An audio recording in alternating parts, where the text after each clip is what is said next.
The Wanhua were first presented at court in the 37th year, 576 AD, of King Chinhun. At first, the king and his officials were perplexed by the problem of finding a way to discover talented people. They wished to have people disport themselves in groups so they could observe their behavior and thus elevate the talented among them to positions of service. Therefore, two beautiful girls, Namo and Chunjong, were selected, and a group of some 300 people gathered around them. But the two girls competed with one another. In the end, Chunjong enticed Namo to her home and, plying her with wine till she was drunk, threw her into the river. Chunjong was put to death. The group became discordant and dispersed. Afterward, handsome youths were chosen instead. Faces made up and beautifully dressed, they were respected as Hwarang, and men of various sorts gathered around them like clouds. The youths instructed one another in the way and in rightness, entertained one another with song and music, or went sightseeing to even the most distant mountains and rivers. Much can be learned of a man's character by watching him in these activities. Those who fared well were recommended to the court. Kim Tae-mun, in his Annals of the Hwarang, remarks, "Henceforth able ministers and loyal subjects shall be chosen from them, and good generals and brave soldiers shall be born therefrom." The story you just heard is from the Samguk Sagi, completed in 1145. It is a history of the three kingdoms of Korea, Goguryeo, Baekje, and Silla, and holds the title as the oldest surviving chronicle of Korean history. The quoted passage is the origin story of the Hwarang, a unique social group in Shillin society. The Three Kingdoms period refers to the era where three states fight for dominance on the Korean peninsula, roughly between the years 18 BCE and 660 AD. It ended with the state of Silla annexing both Baekje and Goguryeo, with Tang China's help, before successfully turning on China in the aftermath.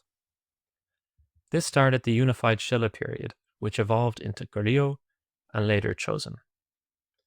What makes this period so interesting is that the three kingdoms began as tribal confederations without a centralized ruler. Their culture was less shaped by Confucianism and often more by Buddhist and tribal traditions. One such tribal tradition is that of the Hwarang. This group saw to it that young men would learn society's traditional values through the study of military arts, poetry, and music.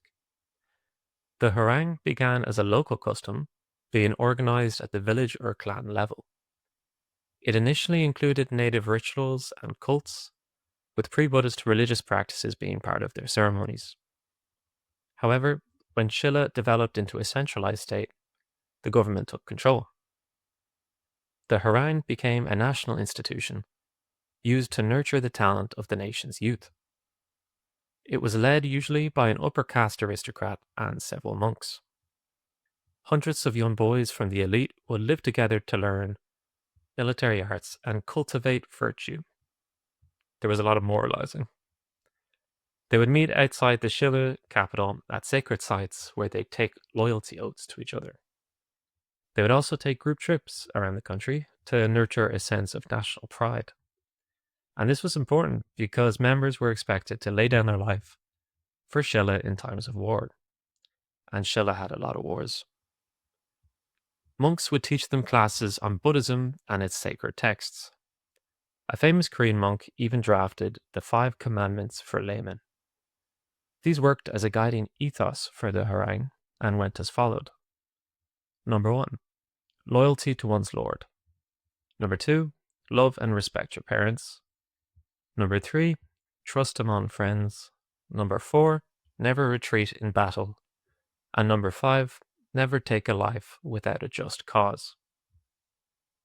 Confucian values would also become part of their teachings, and some members would go on to study Confucian texts from China.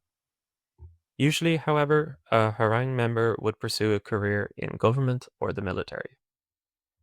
These skills were highly sought after as Silla waged a war of conquest against its neighbours.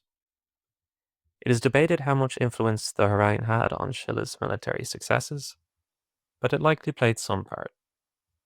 There are famous stories, such as that of Hwarang, recorded also in the Samguk Sagi, that tell of military feats carried out by its members.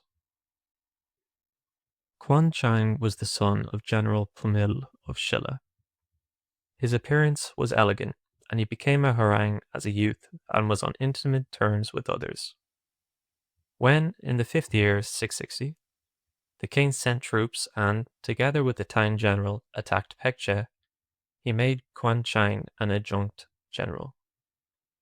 When the two armies met on the plain of Hoansan, Pumil said to his son, "You are young, but you have spirit. Now is the time to render brilliant service and rise to wealth and honor. You must show dauntless courage." "I shall," Hwarang replied. Mounting on his horse and couching his lance, he galloped into the enemy line and killed several of his foe. Outnumbered, he was taken prisoner and brought to the Pekche general, Quebec. Quebec had Hwarang's helmet removed. Quebec was greatly moved by the youth and valor of his captive, and could not bring himself to kill him. He said with a sigh, "Silla has marvelous knights. Even a youth is like this. How much stronger must their soldiers be?" He then let Hwarang return alive. Undaunted, Hwarang returned to the fighting, but Quebec caught him once again, beheaded him, and sent back the head tied to the saddle of his horse. Pumil took the head and, wiping the blood with his sleeve, said, "He saved his honor. Now that he has died for the king's cause, I have no regrets." The three armies were moved by this and strengthened their resolve. Beating drums and counting war cries, they charged the enemy lines and utterly routed the Pekche forces. Despite the tales of heroism, some historians consider the Hwarang to have been more religious in character than martial, and have even suggested a sexual element to the institution. According to one source, members were chosen for their beauty and they painted their faces. The word Hwarang also means flower boys, a compliment to their physique. Others continue to view the institution as a military organization above all else. The Hwarang may have served as an important assimilation program as well. With Silla expanding, a growing class of aristocrats from newly acquired kingdoms needed to be socialized into their new government.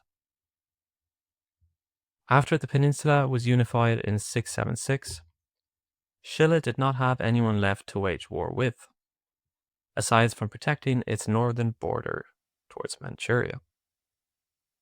With an era of relative peace taking hold, the Hwarang went into decline.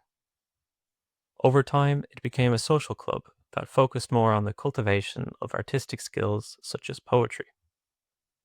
It finally came to an end during the early 10th century, as the unified Silla period gave way to Goryeo. Thanks very much for watching, guys. As always, I really appreciate it. And if you like Korean history, be sure to check out some of my other videos on Korea.